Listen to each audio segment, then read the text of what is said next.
chapter takes us on a surreal journey through Elbaf, challenging the Straw Hats with strange encounters, divine animals, and the elusive sun god. We'll explore the chapter's complex narrative and as well draw connections with Norse mythology and examine how Oda masterfully weaves these elements into the world of One Piece. We will also discuss possible connections to Big Mom, delve into Usopp's astute deduction, and speculate on Oda's tribute to Dame Maggie Smith from Harry Potter. Buckle up as we dive deep into the latest adventure.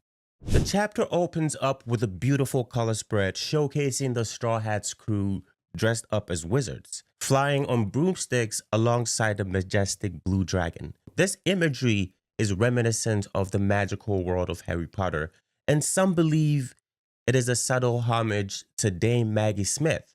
The crew's outfits and the fantastic themes hint at the surreal and mystical elements they will encounter throughout the chapter.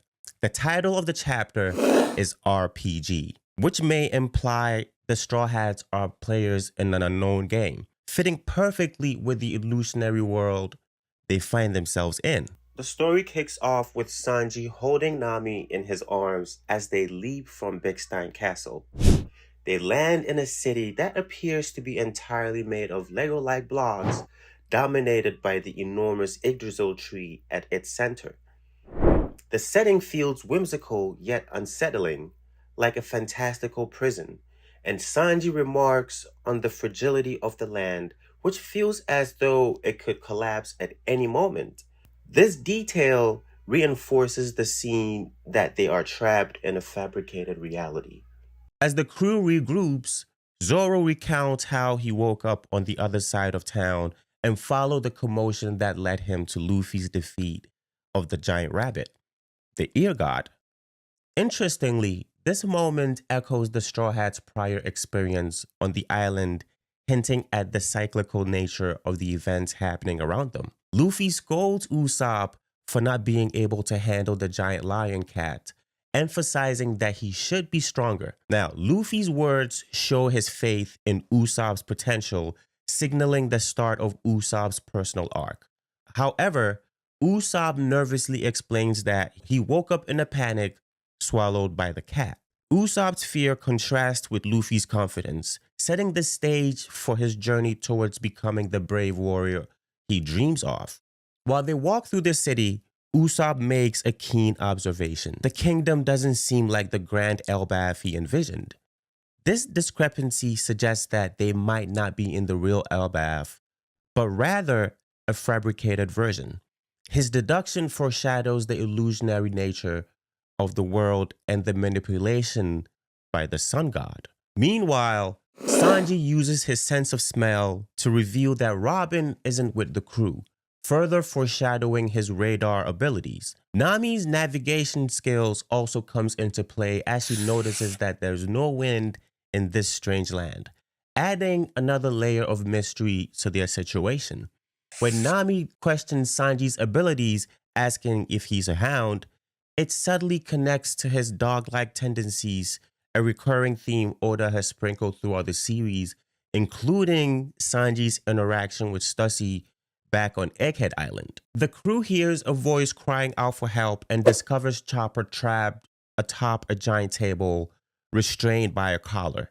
This sight is a stark reminder of their predicament and their toys in a giant playground or playroom. Now, Zoro quickly frees Chopper, who rushes to Nami's comfort. In a humorous twist, Nami slyly adds that Chopper now owes her, injecting a moment of levity amidst the tension, making everything cool and nice for everybody. Zoro and Usopp examine their surroundings, finding fabrics, thread, and other sewing supplies scattered across the giant table. Usopp notes that the sun god must be incredibly skilled to create such intricate doll-sized clothing, and he admires the craftsmanship. Luffy picks up a Lego block, reinforcing the idea that the entire kingdom is constructed from synthetic material. Sanji recalls that overwhelming smell when they roasted the ear god, suggesting it was the scent of synthetic resin that was burning. This revelation hints at a devil fruit power or some other supernatural power shaping Blockland. As the crew deliberate their next move, the crew spots a bearded man riding a giant grasshopper approaching.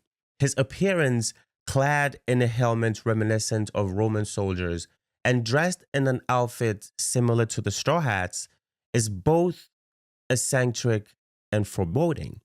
He introduces the area as the land of the gods, ruled by divine creatures like the ear god, the spike god, the giant hedgehog, and Ishkat, a giant cat.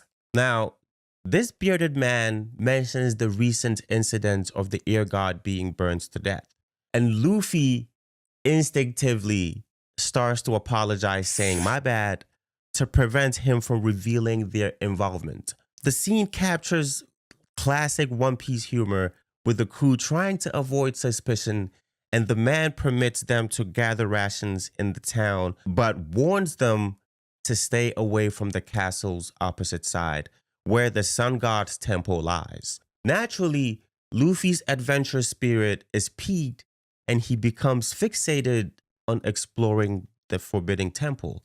Nami and the others try to dissuade him, shouting in panic as he runs off. Zoro, also intrigued by the idea of fighting rabbit guardians, follows suit, much to Sanji's frustration. This dynamic captures the trio's personality perfectly. Luffy's thrill-seeking nature, Zoro's eagerness for battle, and Sanji's exasperation at their recklessness. As they journey towards the shrine, the crew encounters illusions and endless paths until Luffy crashes into an invisible wall. The sky shatters, and I mean the sky, basically the mirror, right? The mirror shatters, revealing a massive mirror and exposing the entire kingdom as part of a diorama encased in a giant room. The diorama, a meticulously crafted world inside a glass-covered cage, suggests that they are a part of a toy-like reality controlled by an unseen giant.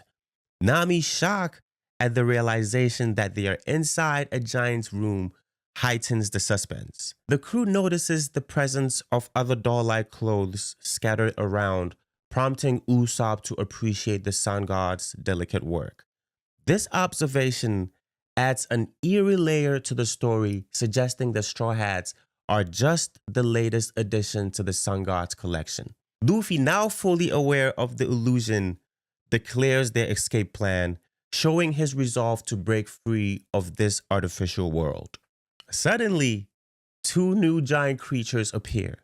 Human Gunder, a colossal snake, and Mugen, a raven with a skull on its head. Both creatures are direct references to Norse mythology, deepening the connection between the current events and Norse lore. However, an interesting deviation is the presence of rats amongst the Guardians. Their inclusion raises questions about whether they also have ties to Norse mythology or serve a different symbolic purpose in this mysterious land. The sun god finally makes an appearance, walking down the corridor towards the room. This towering figure, cloaked in black with a deer skull helmet, bears an uncanny resemblance to Alias Ainsworth from the ancient Mago's Bride. Carrying a staff and a shield marked with a sun symbol, the sun god appears to be a trickster deity, akin to Loki, shrouded in mystery, right? This room is full of significance, and as of right now, we have no idea what the significance is, right? Its full significance remains elusive. Luffy activates Gear 5, embracing the chaos as he battles the Guardians, laughing maniacally amidst the flames engulfing the room. The sun god looks on in shock at the destruction of his sanctuary, and Luffy defeats the giant snake with the decisive Gomu Gomu no Dawn pistol, while Zoro takes down the raven. The crew then mounts Ishkat, a shape-shifting cat, with Nami revealing a map that plots their escape route. As they ride Ishkat through the diorama, townspeople stare in shock as their sun god becomes enraged. Luffy leads the charge to break through another mirror, seeking to escape the constructed reality.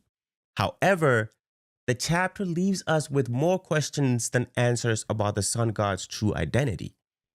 Is he a reimagined Loki? Could he be connected to the Norse dwarves or elves like Dvalin, Alvis, and Losvar? Before we wrap up, we must address the peculiar connection between the sun god and Big Mom. Big Mom collects unique creatures in her book, while the sun god uses humans as toys in his diorama. Could their hobbies be rooted in an Elbaf tradition? Did Big Mom meet this sun god when she was young, right? On Elbaf? We'll explore these tantalizing theories in detail in an upcoming video. One Piece chapter 1128 blends action, mystery, and mythological references, hinting at a grander story unfolding in Elbaf. With no break next week, the excitement is building, right? This chapter's events set the stage for an epic saga, and we cannot wait to see what comes next for the Straw Hats. If you enjoy the content, kindly give me a like, comment, let me know what you think, and subscribe. Thank you so much. I appreciate you guys. Love.